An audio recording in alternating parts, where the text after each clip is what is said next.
Hello and welcome, ladies and gentlemen, to a new edition of the Daily Debate. In tonight's show, we're going to be focusing on President Abdel Fattah al-Sisi and his Russian counterpart, Vladimir Putin, virtually laying the foundation of the fourth and final reactor of the Doba nuclear power plant. We're also going to be focusing on the foreign minister's visit and participation in the 10th meeting of the EU-Egypt Association Council in Brussels. We're going to be focusing on those two main topics tonight. And before we start doing that, let's check out the main stories making the news today. We'll start off with President Abdel Fattah al-Sisi and his Russian counterpart, President Vladimir Putin, witnessing today the foundation of concrete laying ceremony of a Doba nuclear power plant via video conference. The event marks the first concrete pouring of the fourth nuclear unit of a Doba plant. Addressing the event, President al-Sisi said that this day writes a new history as Egypt always hopes to possess peaceful nuclear power plants, stressing his persistence on moving forward on the path of development and building a bright future for Egypt. The president expressed his appreciation for Egypt's participating with Russia in establishing the Doba nuclear station, saying that it represents a great step in the close cooperation between the two sides and a new achievement in bilateral cooperation. He affirmed that the Egyptian people would continue working to achieve development and prosperity. The head of state further said Egypt would continue its partnership with Russia in different fields. He noted that the world is witnessing a global energy crisis, which underscores the importance of the strategic decision that the state had taken to revive the peaceful nuclear program to produce electric power. The president stressed on the significance of a Doba plant, and he stated that this event reflects the exerted efforts of the Egyptian and Russian sides to move forward to conclude this project in a rate faster than its decided timeline, overcoming all hurdles and obstacles to realize Egypt's Vision 2030 for sustainable development. President al-Sisi also noted that Egypt would continue its cooperation with Russia to face climate change repercussions. During the event, the Russian leader said his country had trained specialized cadres in the field, including 90 Egyptian students. Putin stressed that Moscow is ready to offer all needed support for a Doba power plant, including nuclear fuel. The project is scheduled to be finalized by 2028.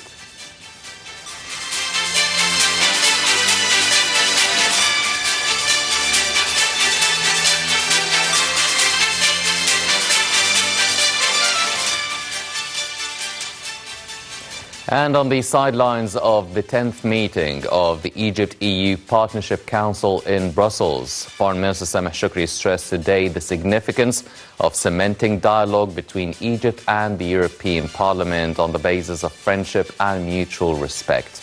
Speaking during the meeting with European Parliament head Roberta Metsola, Shukri asserted that Cairo places great importance to boost ties with the European Union. The top diplomat further reiterated that the European Parliament can play a vital role in ongoing efforts aimed at ceasing fire in Gaza and alleviating the suffering of the Palestinian people. At a press conference with Minister Shukri, EU Foreign Affairs Chief Joseph Borrell said Israel cannot be allowed to unilaterally block the creation of a Palestinian state after the war in Gaza. Borrell said the United Nations recognizes and has recognized many times the self-determination right of the Palestinian people. For his part, Shukri said there was an international consensus on the necessity of resolving the conflict on the basis of a two-state solution.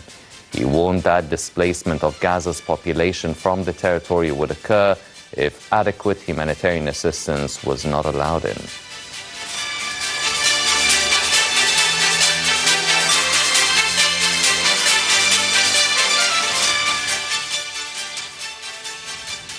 And on the sidelines of this meeting, Foreign Minister Salman also stressed on the significance of cementing dialogue. And speaking during the meeting with European Parliament head Roberta Metsola, Shukri asserted that Cairo places great importance to boosting ties with the European Union. At a press conference, Shukri, an EU Foreign Affairs chief, Josep Borrell, said Israel cannot be allowed to unilaterally block the creation of a Palestinian state after the war in Gaza.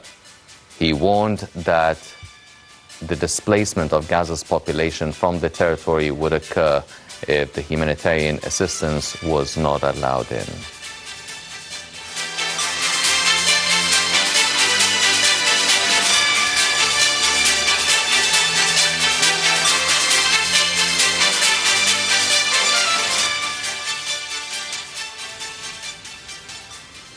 These were the main stories making the news today, and to shed more light on Foreign Minister Sameh Shukri's visit to Brussels for the 10th meeting of the European Union-Egypt Council, we are joined over the phone by His Excellency Dr. Mungi Bedr, the Minister, Plenipotentiary and Board Member of the Egypt-UN Association. Your Excellency, good evening. Good evening to you, Mr. Hani, and your viewers. Thank you very much, sir. Your Excellency, now this meeting between the European foreign ministers and Foreign Minister Sameh Shukri, it's the 10th meeting, and it really highlights 20 years of an agreement that has been signed between the European Union, the European Council, and Foreign Minister Sameh Shukri. They discussed many issues. They talked about climate change. They obviously spoke about Gaza, and also strengthening the bilateral cooperation between the European Union and Egypt. What are the main issues on the agenda and the topics being discussed at such a critical meeting? In fact, I consider this meeting in Brussels as a refreshment of partnership agreement between Egypt and the EU. This agreement, which signed or came into force in 2004. And this meeting, headed by His Excellency Minister of Foreign Affairs and also Dr. Rani Al-Mashat, Minister of International Cooperation, in fact, they discuss many important items.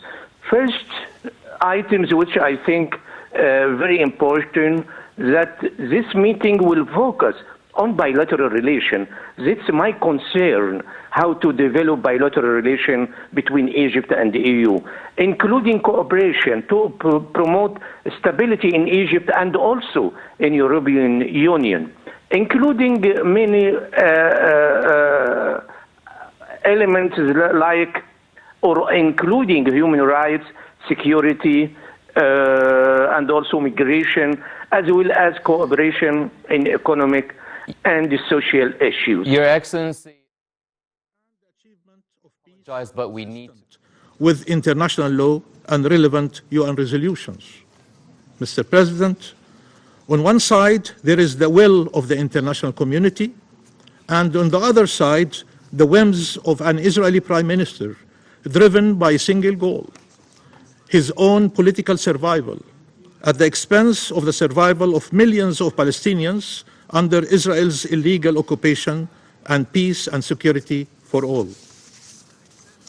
There is a dividing line between those who want peace and those who are determined to prevent it.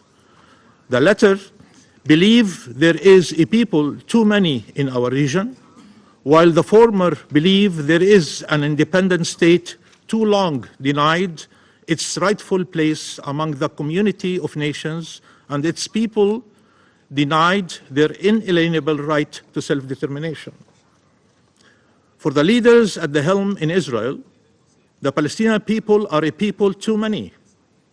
They deny their existence, their rights, their humanity, whether in Gaza, the West Bank, including East Jerusalem, or the Palestinian refugees or the Palestinian prisoners.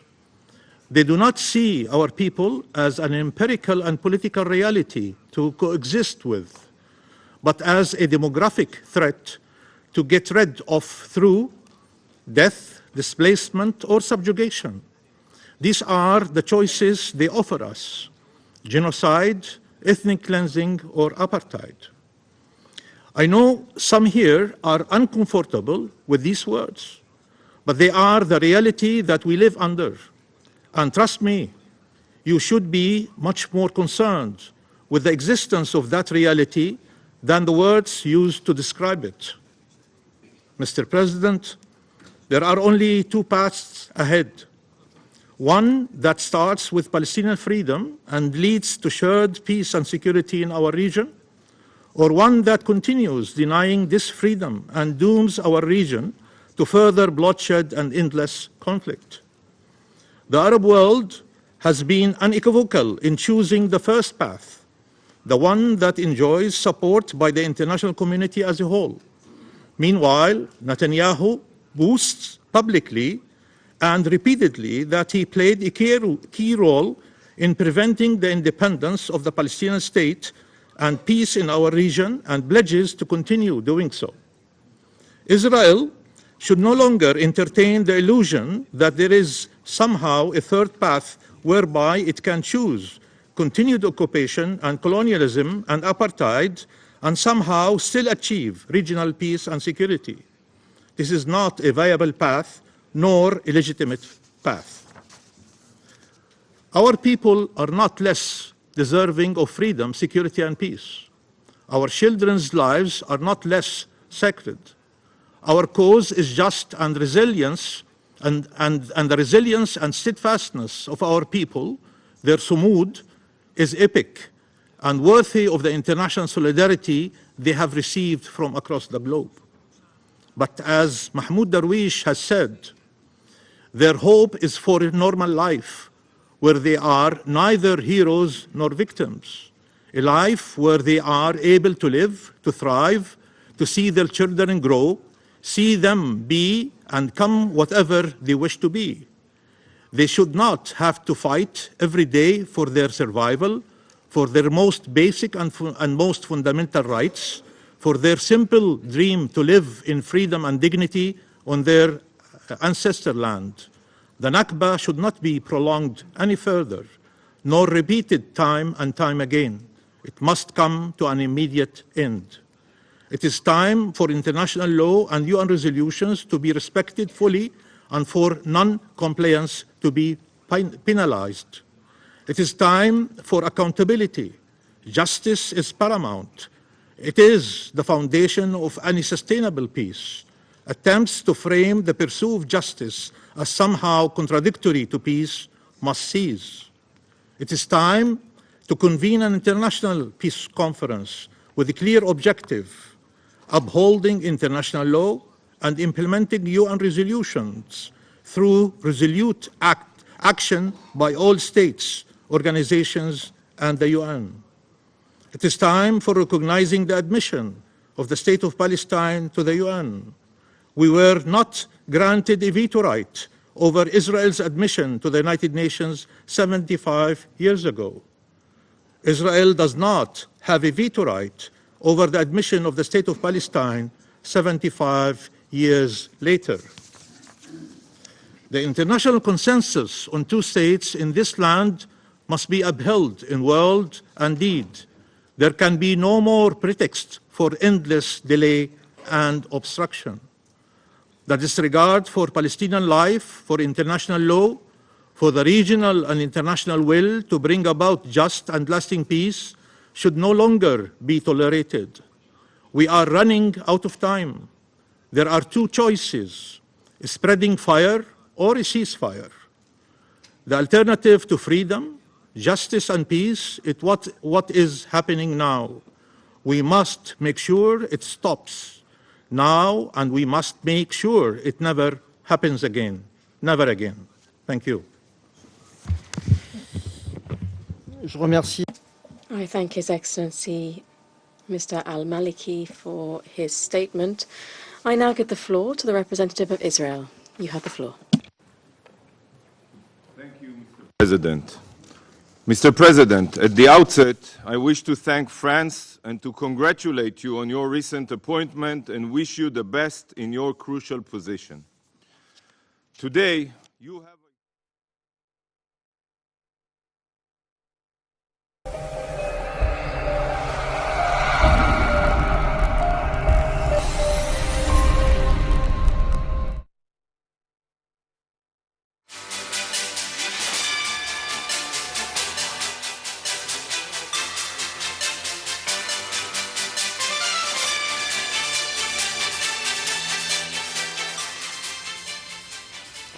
Welcome back, ladies and gentlemen. We were just following the session of the UN Security Council regarding the developments in the Middle East and the situation in Gaza as well. We will resume our edition of the Daily Debate tonight. Let's check out this report regarding President Abdel Fattah el-Sisi and his Russian counterpart, President Vladimir Putin, laying the foundation for the fourth and final reactor of the Daba nuclear power plant. Let's check it out and we'll be right back.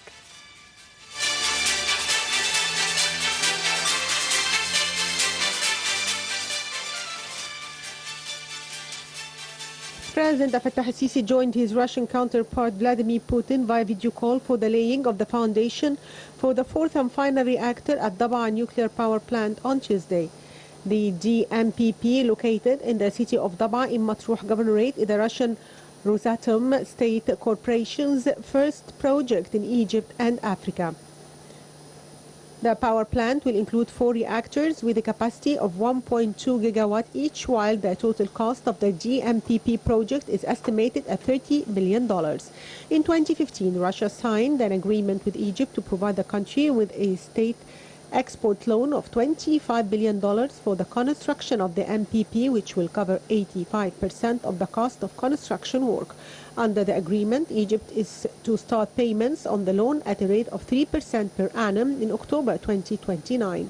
Egypt's Nuclear Power Plants Authority and Rosatom began building the first and second reactors in 2022. In May 2023, the foundation was laid for the third reactor.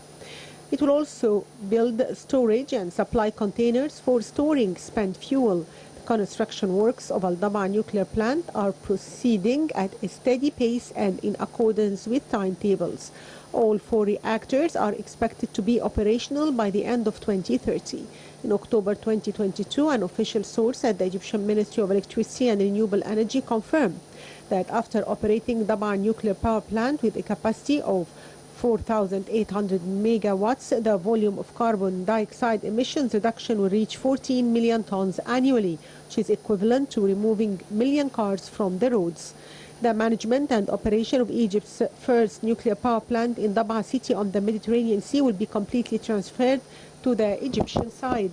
Under the auspices of President Sisi, the government celebrated for the first time the Egyptian Nuclear Energy Day on Monday, November 22, 2021. In his speech, Prime Minister Mustafa Madbouli said that Egypt for many decades paid more attention to nuclear energy as it is one of the pillars and strategic options to enhance development plans.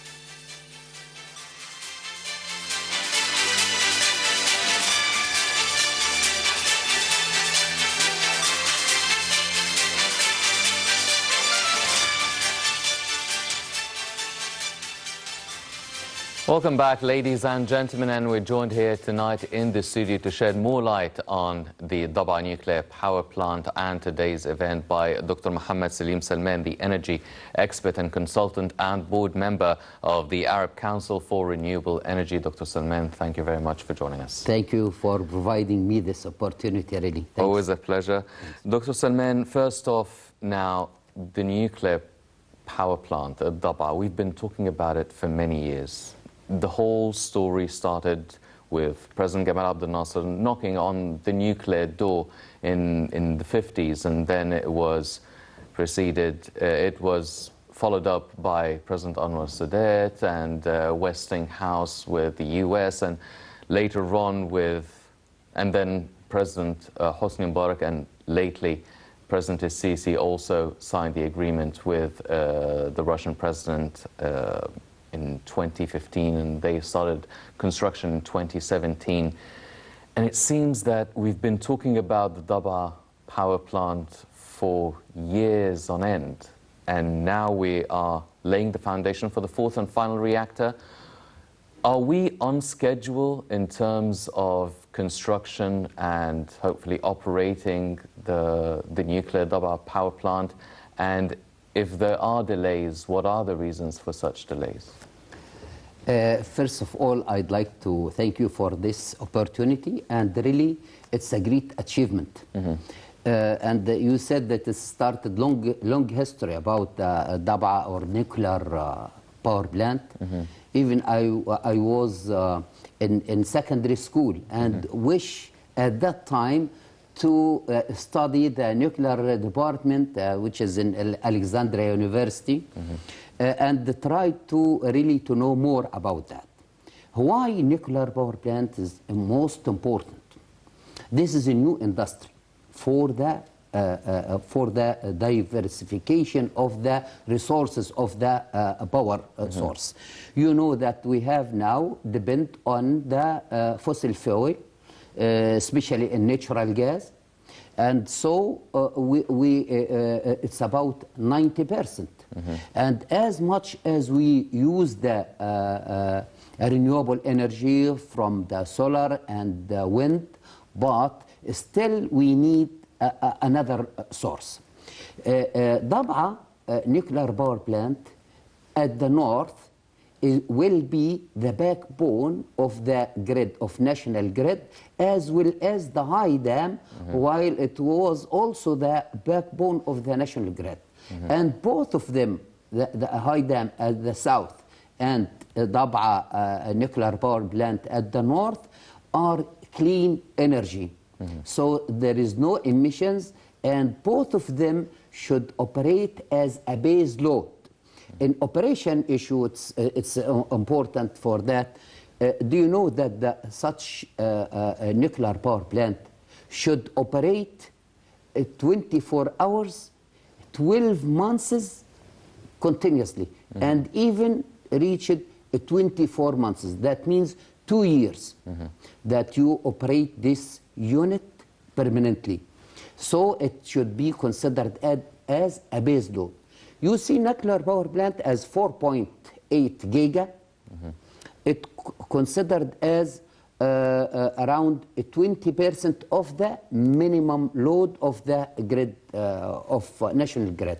So this is will sustain the and secure the power supply to the grid.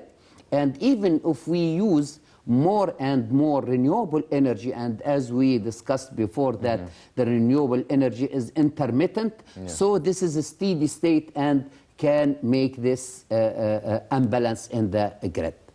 The schedule, yes, I believe that it is on schedule, even due to pandemic and also due to the Ukraine war and something, and you see the logistics and a lot of issues. So it is overcoming if there is any delay. And really it's a great opportunity to make this event today by President and the leadership of both Egypt and Russia. To attend and to see this is long-term partnership and collaboration. You know, such power plant, the life cycle is around 60 years. It is not like the traditional one. And also it is the fuel, it should be supplied or active for 24 months. In one shot. So no stop of the nuclear power plant for 2 years. And after 2 years, there is around, maybe 15 months, 24, whatever, based on the conditions and based on the monitoring of the nuclear power plant. At that time, yes, shut down and cleaning and also refueling with the uranium or the fuel. And it is similar to the steam power plant. Only the reactor, which is pressurized water reactor, and this is more safe and also is a proven experience in Russia. So they are the most experienced people in this subject. So as you see, it is a good project and will follow the schedule. And I believe that the first unit will be by 2026. So, and the other three, it is to in the other or the consecutive 4 years. Yes. So really, it's a great project, and Now the saving energy or the produced energy from the nuclear power plant will save fossil fuel, will save natural gas. So now there is a certain percentage of diversification of the resources of the power. Yes. Yes. Well, you've mentioned the diversification of the energy resources. We are talking about, well, we have the 3 biggest electrical power plants by Siemens in the world.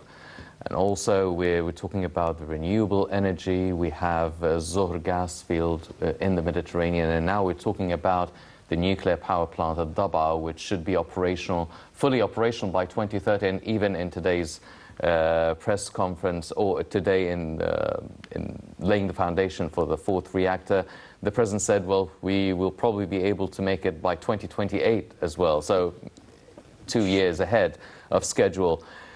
Now, for this agreement, we should be supplied a lifelong supply of nuclear fuel or uranium by Russia, and they would also provide maintenance and supervision for the next 10 years after operation. Is this a good thing given any sort of delays that might occur? I mean, we've seen the pandemic and we've also mentioned the Russian-Ukraine conflict. So are we expecting also, are these sort of, this coverage by Russia is also, could be hindered by any sort of delays, man-made or not? And should we also be able to create or have our own maintenance team and maybe create our own expertise and learn at least from the Russian side to be able to sustain it for longer than 10 years? Yes, it is now such a project and long-term maintenance and operation. And or even remember me in future, maybe some of our expertise in operation can operate the power plants in Russia.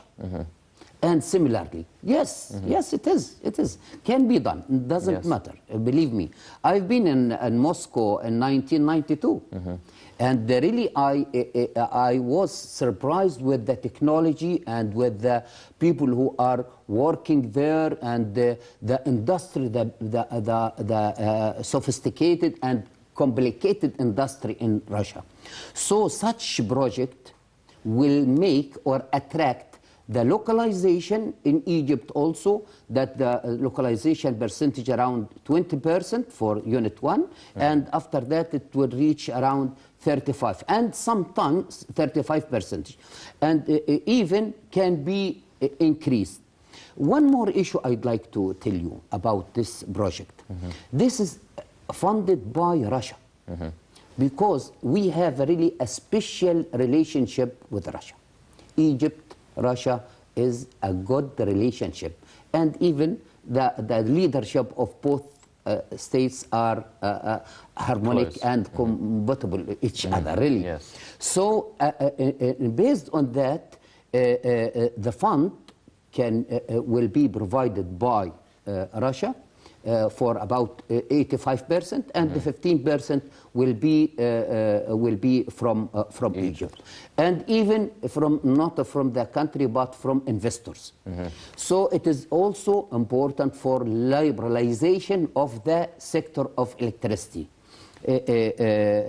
Such power plant, base load, deliver the generated energy to the grid continuously. This is secure the power supply for the industry, whatever the demand is. And regarding to the Siemens, as you mentioned, power plants, this is a combined cycle. Combined cycle can be stop and start easier than the nuclear power plant. Because it's gas turbine, just press push button, start, stop. But in nuclear power plant, keep it operated, okay? Leave it, steady state. So it is a new technology transfer, and also localization, and now you can save a much fuel of natural gas. We have now combined cycle, we have steam power plants, And the old or the aged, the old and the power plants that have operated since 1980s, these units more than 40 or 45 years, now is the time of make them demolished and out of the service because the poor performance of such power plants. So we can replace now by such nuclear power plant and renewable energy. And as you see, it's, one unit is 1,200 megawatt. One unit. Yes. This is big one. This is big one. And the portion of steam generated from reactor, okay, this is steam as steam power plant.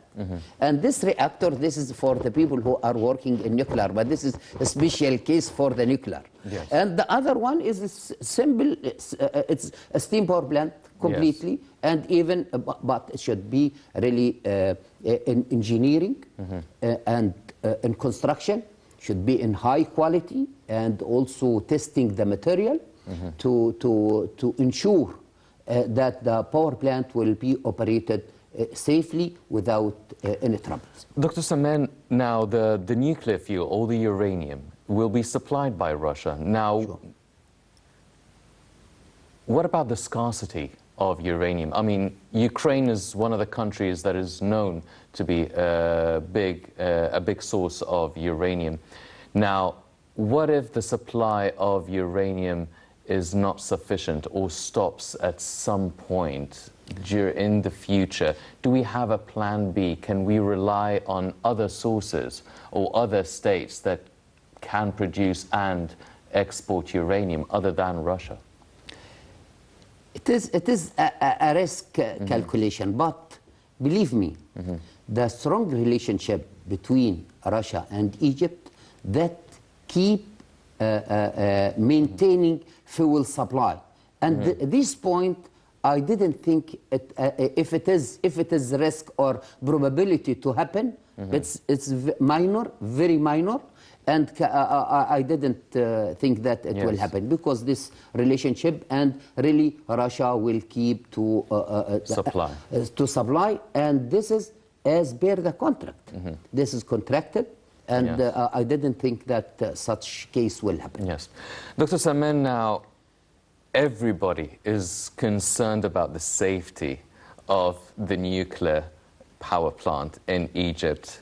It should be operational by 2030. Now, even the two leaders spoke about starting 2 years ahead in 2028. Everybody's worried about the nuclear power plant because in history, everybody is aware of the nuclear catastrophes and disasters that took place everywhere in the world. So what are the sort of precautions and measures that Egypt has undertaken to guarantee the safety and security for the environment and the area around the plant and the whole country in general?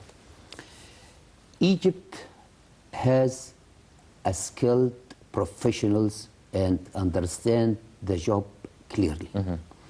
Really, we have a team for nuclear power plants, and they follow strictly all the instructions for safety in construction and also in operation later.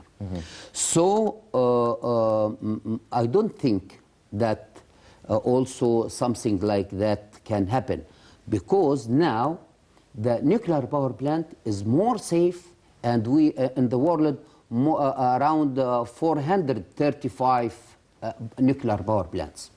In Russia itself, similar nuclear power plant such as this Dab'a, around 80 or 85 power plant.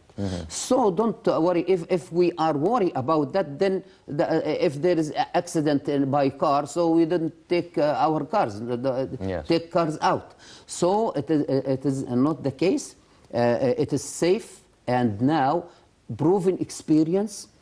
And the technology is more safe, and also monitoring and controlling of such nuclear system is under control. Yes, and there are Egyptian students who are educated and they're getting training as well in dealing with the nuclear reactors as well. Now, Dr. Salman, what about using the nuclear power plant to generate electricity? How and when should we feel as Egyptian citizens the impact of having a nuclear power plant in Egypt? I mean, Russia, this is the first one in Africa and the Middle East to be established in Marsa Matruh, the nuclear power plant. When do we feel and how will we feel the effect and the impact of this plant? Really, it is the generated electricity from a nuclear power plant. It's similar to the generated electricity from the fossil fuel power plants. It's electricity and there is a pool. The grid is a pool.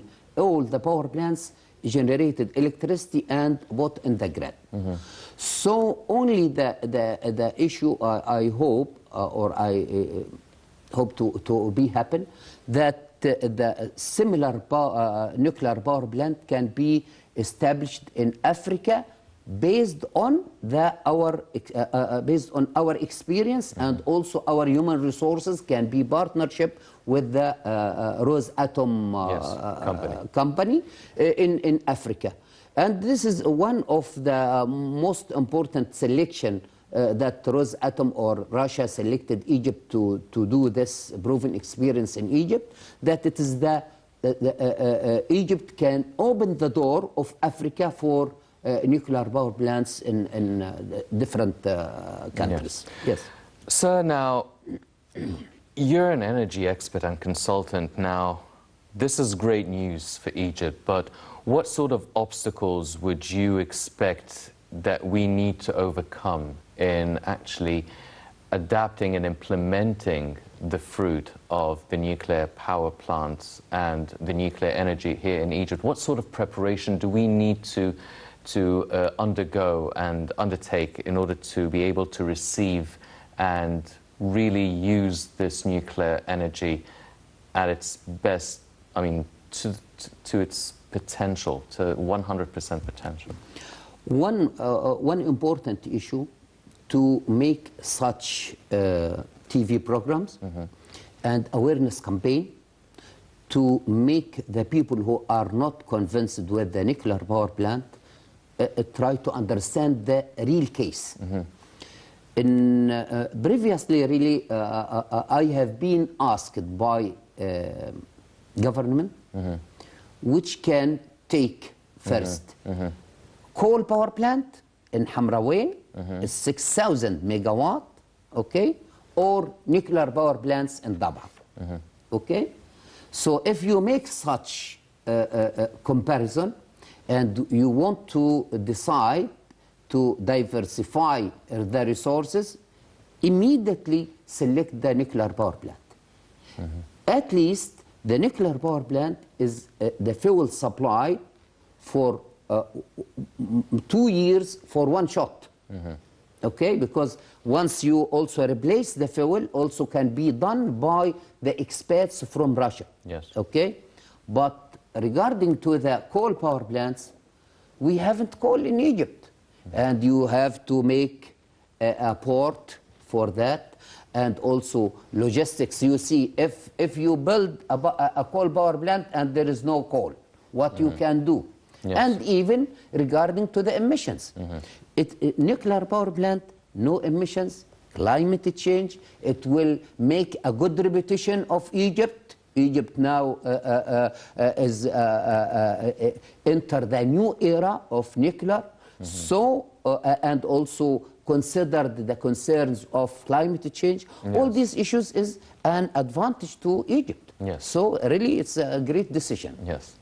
Well, ladies and gentlemen, it is definitely a huge leap for the energy sector here in Egypt. As Dr. Salman has mentioned, diversification of energy really plays into turning Egypt into an energy hub hopefully. Now we're talking about renewable energy, electrical grids and electrical power plants, and now nuclear power plants, also the Zohr gas field. This is only good news for the self-sufficiency of energy in Egypt, and maybe we'll have a bit more to export as well. Unfortunately, that's all the time we have for this edition of the Daily Debate. But before we go, I'd like to thank my distinguished guest, Dr. Mohammed Selim Salman, the energy expert and consultant and board member of the Arab Council for Renewable Energy. Dr. Salman, always a pleasure having you with us. Thank you very much. Thank you Appreciate very much, it. sir. Thanks Always a lot. pleasure. Thanks a lot. Ladies and gentlemen, please stay tuned for more coming up on Nile International. I'm Hani Saif. Thank you for joining us.